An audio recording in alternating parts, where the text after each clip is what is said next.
Warning, this show may contain some crude humor and mild swearing. Listener discretion is advised.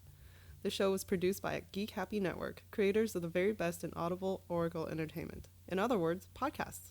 If you enjoy listening to Smörgåsbord, remember to subscribe to the show in Spotify or on your favorite podcast app. Remember to leave a review. We'd love to hear your thoughts.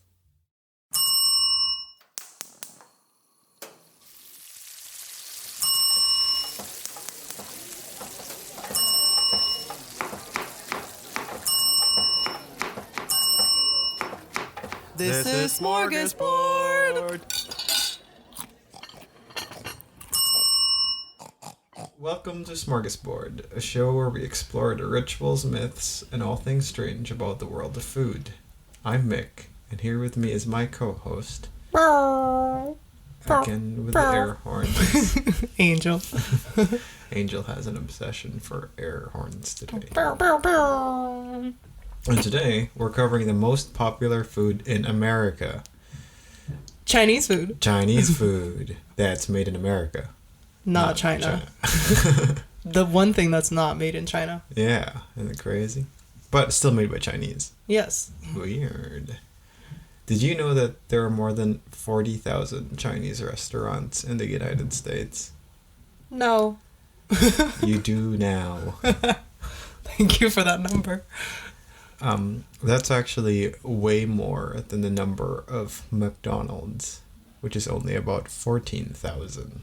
Oh, that's actually a low number. Yeah. Well, I mean... I guess I was imagining a lot more. 50 states. Some of them only cows live in. Yeah. So that's like 2,400. No. I can't math. 240. 280 McDonald's Per state? That sounds like a lot. Depends on how sparsely populated it is. Yeah, that's true. But anyway, it's a lot. It's a lot. And 40,000 is even more. That's like 800 Per state. per state. Nice. That's a lot of Chinese food. Today we'll cover the brief history of the proliferation of Chinese restaurants in America, and why the cuisine here is so much more different than actual Chinese cuisine, and what on earth Chinese cuisine is actually like in China. And I guess we'll also look at some examples. So how did this all happen? Well, funny Immigration? enough, yeah. Immigration was how Chinese food got into America. And in some ways, it was the legal system of America which really helped the rise of Chinese cuisine in America. But like everything that doesn't come from the States, it also has its history in racism. Yay! Classic. There'll be a time in the world history where racism's just going to be synonymous with being American. I mean... For some of us, we're already at that point. That's true. Yeah, I guess so. The more woke. Yeah.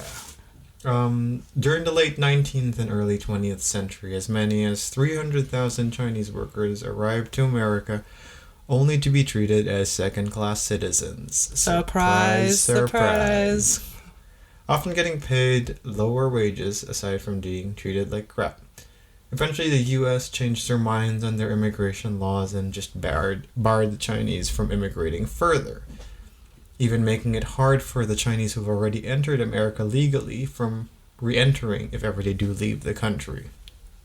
But there were some exceptions to this. Some Chinese business owners could get merchant visas, for example, that allowed them to travel to China primarily for recruitment purposes.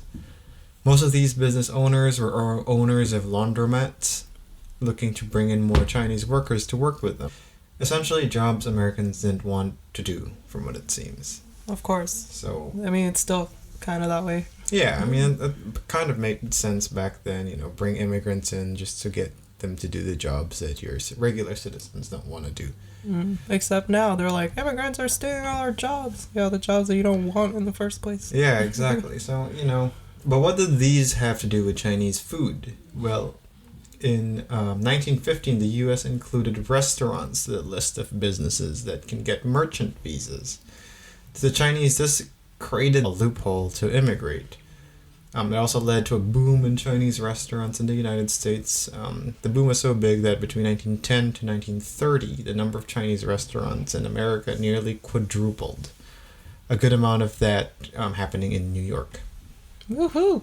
Now, while this growth seemed to suggest that it was easy to acquire merchant visas, it was far from it. Restaurants needed to be of a high grade or quality restaurant. They needed to have some sort of big time investment, in other words, some people with money, and to have had the business owners to have managed restaurants for a certain amount of time before they could apply for the merchant visa.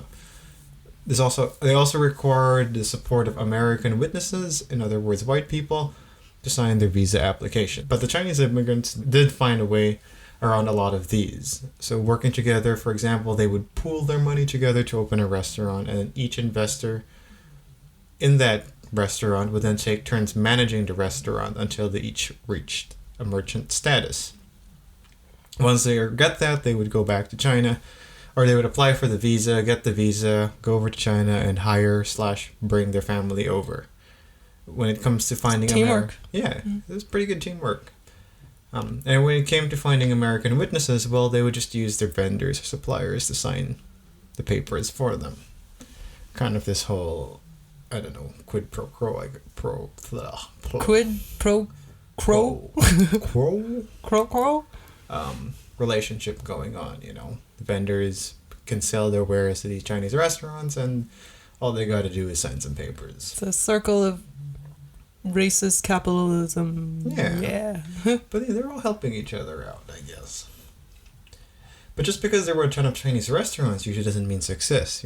You'd think if there's so many restaurants, and why have some of them not fail or something? Well, the rest of these restaurants also kind of were supported by the growing popularity of Chinese food at the same time.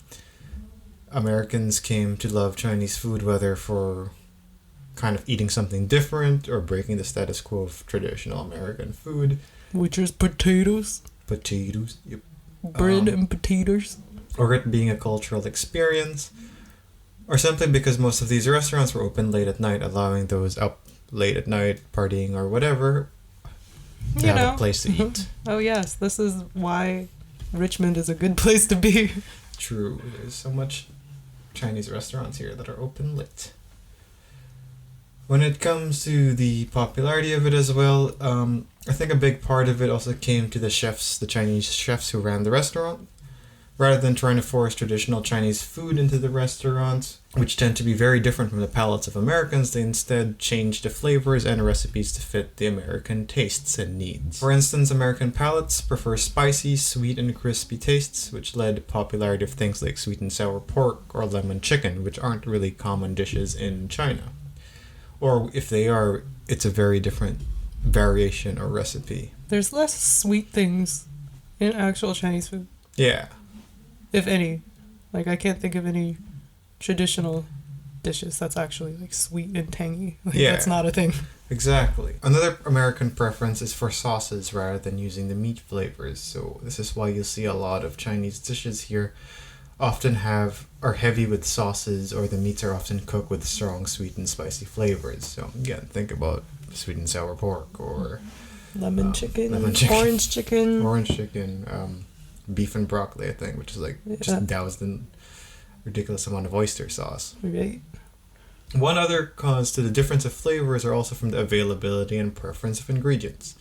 So if you think about things like gailan or other Chinese vegetables, you don't really get a lot of that grown here. So obviously they couldn't use those vegetables when it came to cooking vegetables here. Americans also tend to prefer meats like beef, chicken, or pork, or vegetables like potatoes or tomatoes, which aren't necessarily always what you get from Chinese cuisine.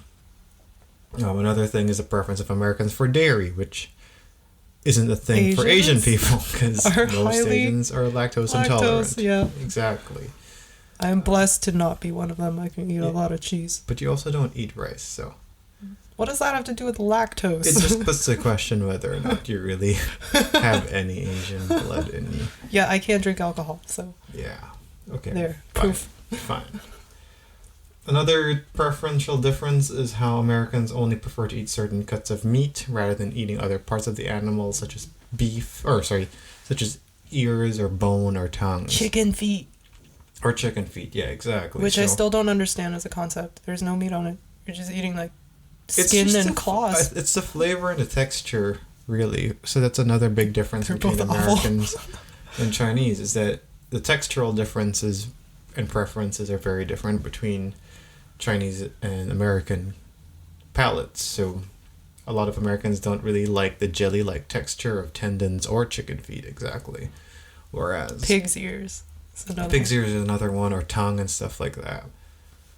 Whereas in Asia or in Chinese cultures, they like having different levels of texture in their food rather than just crunchy. God, I feel so American right now. I mean, think about a lot of yeah. I'm like, I can't eat chicken feet because it tastes like goosebumps. Yeah. And I don't like the crunch of the pig's ears. Yeah. It's weird. See, that's a big reason why a lot of the food in Chinese restaurants here had that change or evolution, because they adapted that preference. Non-preference. Yeah. The difference could also even be seen when it comes to meat types. So in America, there's a big deal about eating white meat over dark meat, whereas in China, or even Asia, as we talked about in the last episode with Japan, dark meat. There's a preference for dark meat and chicken rather than white meat. Okay, so here's a question. Yeah. I actually don't know what's the physiological difference between dark and white meat. Is it a darker chicken?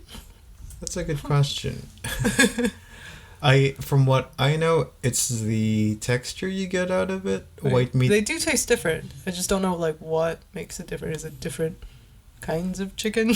No, it's the same processing? chicken. It's the kind of cut of chicken. So the same how you have different parts of the beef have like different levels of fat. Right. Like so a T-bone is different from a sirloin. It's because where you get it from the beef or the cow makes it a different type of meat. Oh, okay. It's the same thing with the chicken. So I thought you can have dark and white drumsticks. Not that I know of. I know drumsticks are dark meat. Dark? I don't know. I can't tell. From what I remember, when you cut up a chicken, the thigh and leg area is the dark meat, and then the white meat is the wings. Okay. And the breast. Ribs and breast area. Okay. I think when you're talking about the drumstick, it might be the wing drumstick. Oh, okay. So the wing itself is a mixture of light and dark meat. Marbled. That's what I think. Like an Oreo. Yeah. But chicken. Exactly. Chicken Oreo.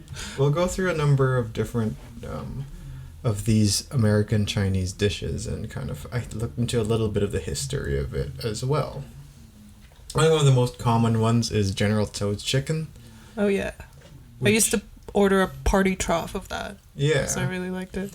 So what is in a General Tso chicken? It remember tastes eating different from restaurant to restaurant. Right. But the general consensus is a slightly sweet and salty sauce thing poured over like fried. I think it was fried. Right. Fried chicken. Okay. Like breaded in some way. Right. So like this one, General Tso himself was an actual person, but the chicken itself wasn't. There's no really historical accounts of a guy named General Tso making chicken. Probably just named after the guy.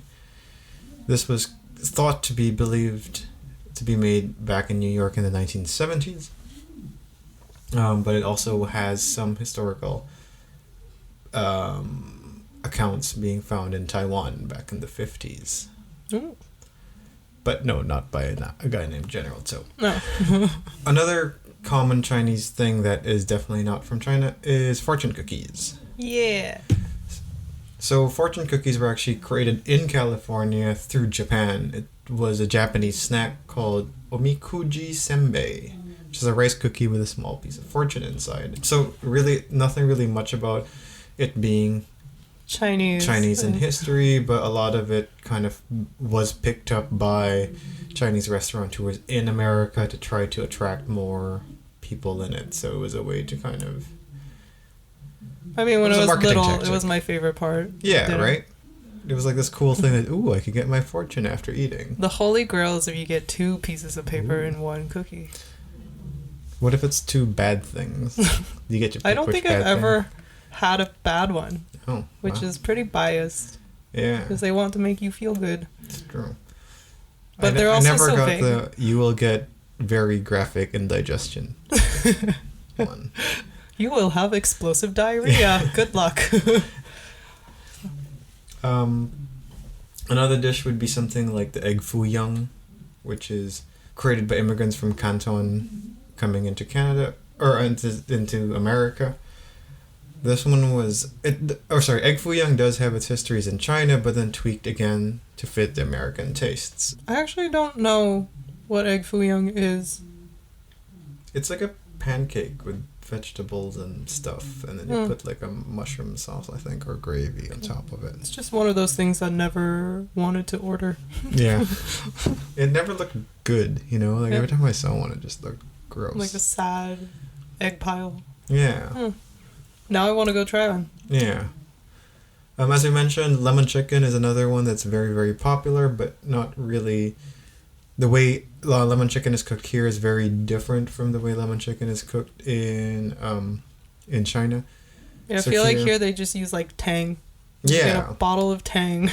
And then deep fried chicken usually, and it's usually deep fried chicken breast. And they usually throw it don't- in Tang. And they throw it in tang. Lots of tang. So as we mentioned, the fried chicken element was a way to get the crunchy crispiness of the flavor that Americans preferred, and obviously making it extra tangy and sweet appealed more to the American audiences, while I believe in China it's not even deep fried, and definitely they don't really use a lot of white meat. No, I don't think there's a lot of things that are deep fried. Yeah. No, not China. really. No. And probably had the chicken in whole pieces of chicken rather than boneless the way it is here. Yes. If you have authentic Chinese food, Yeah. there's bone in everything. One dish that's definitely probably something you can't find in China is chop suey, which I believe is just translated from Cantonese as assorted pieces, Assorted pieces. or a bunch Not of shit just thrown a together. great song by System of a Down. Yeah, not just that.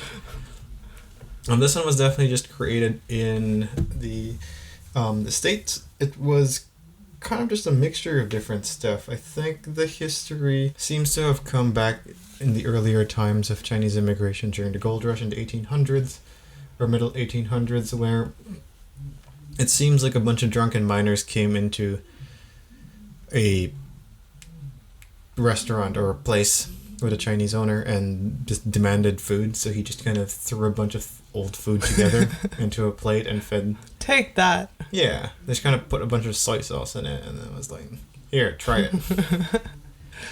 An Which- adequate way to deal with drunken children. Yeah, exactly. Here's And some trash. Put it in that- your mouth. That was how chop suey was created.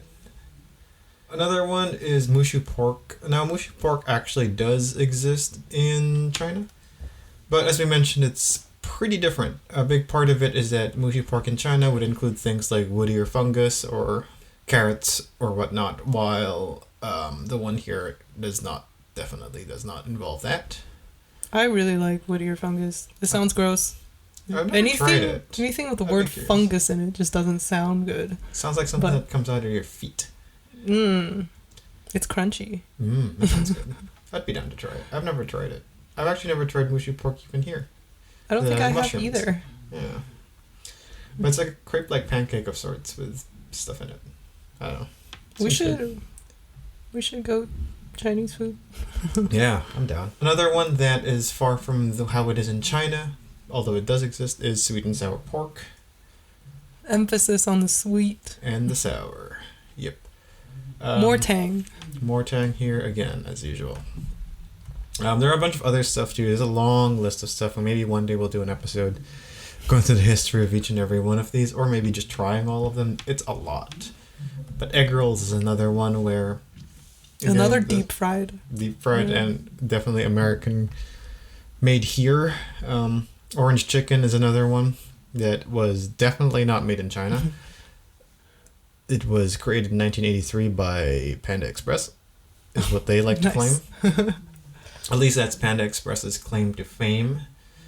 Again, a big way to think or realize this is probably an American creation was because orange chicken does not have bones in the chicken. It's usually boneless chicken. It's super tangy and sweet. And it's fried. fried. I think that's the recipe for win. Yeah. You fry it and you put tang on it. Yeah, pretty much. But that's really, yeah.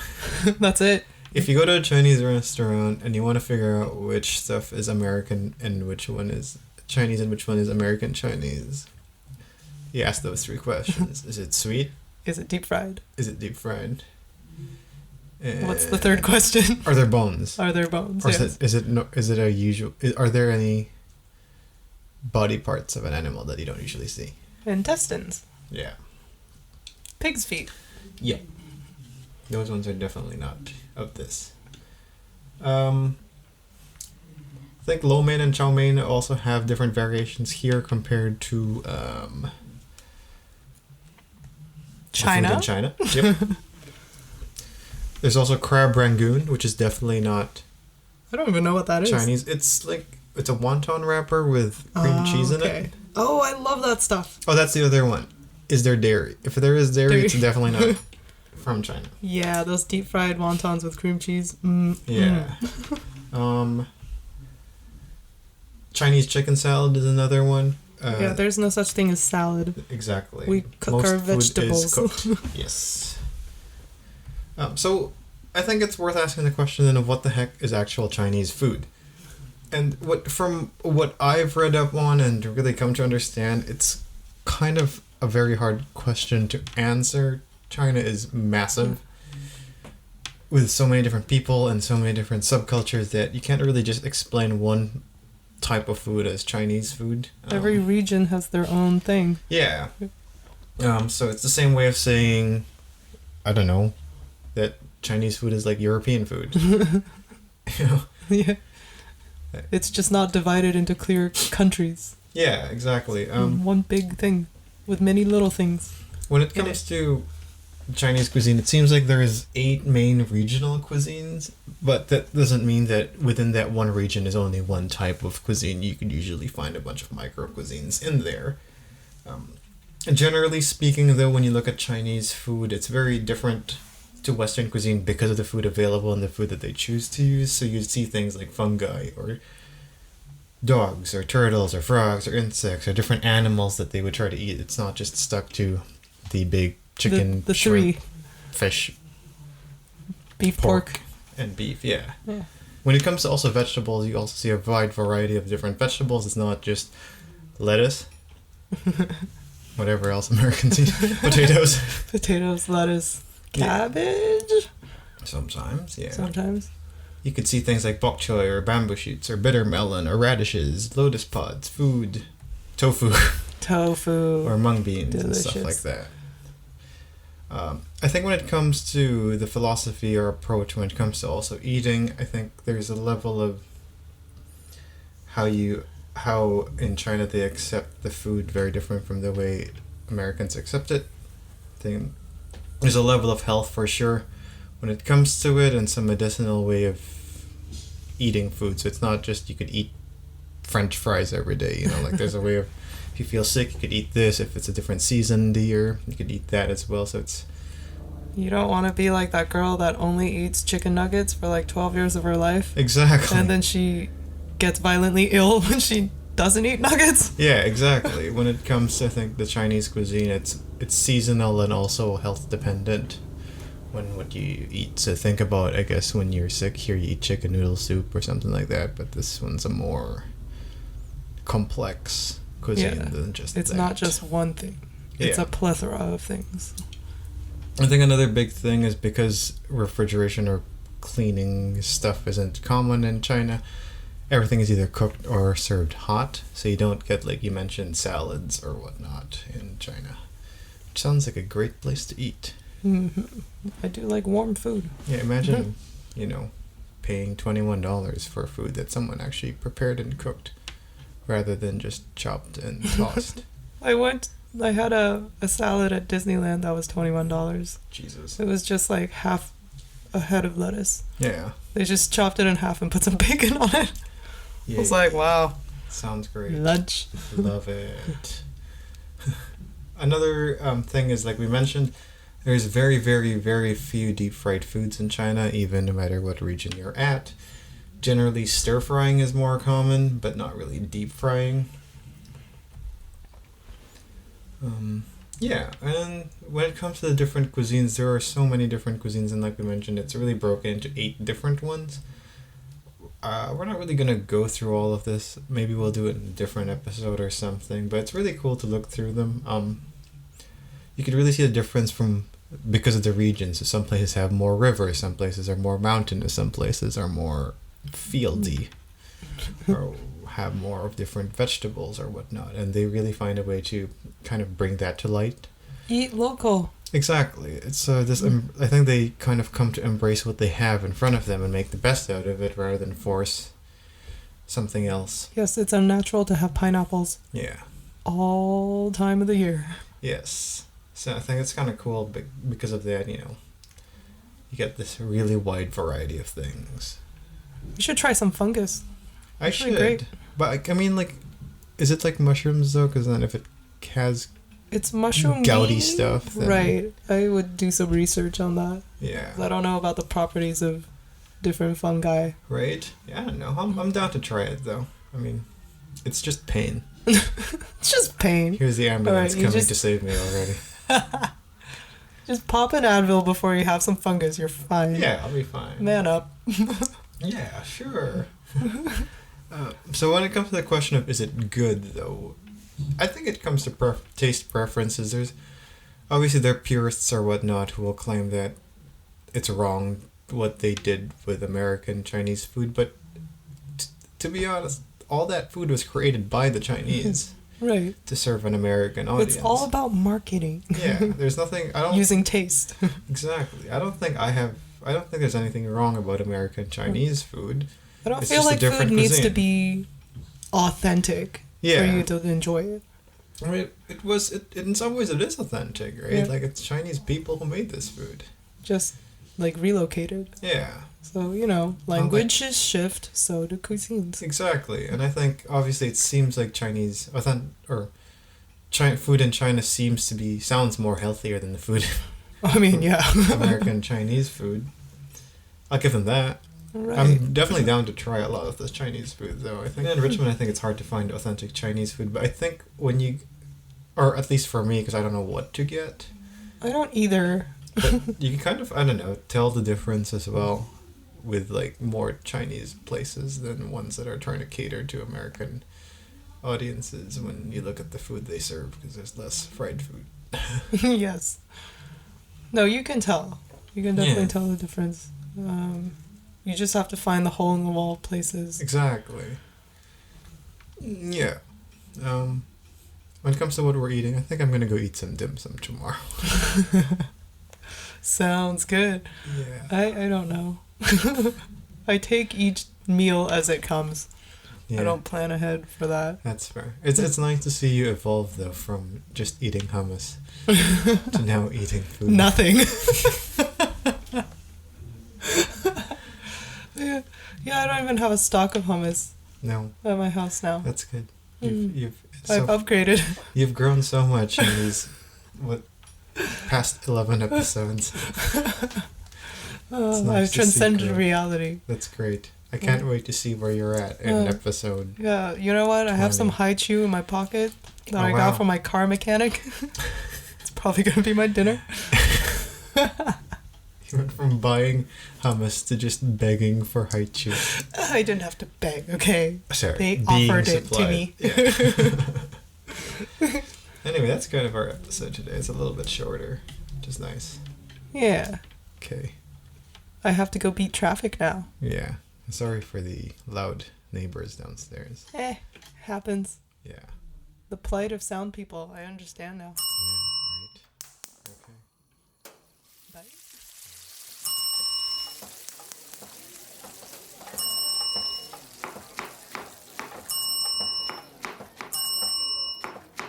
This is Smörgåsbord.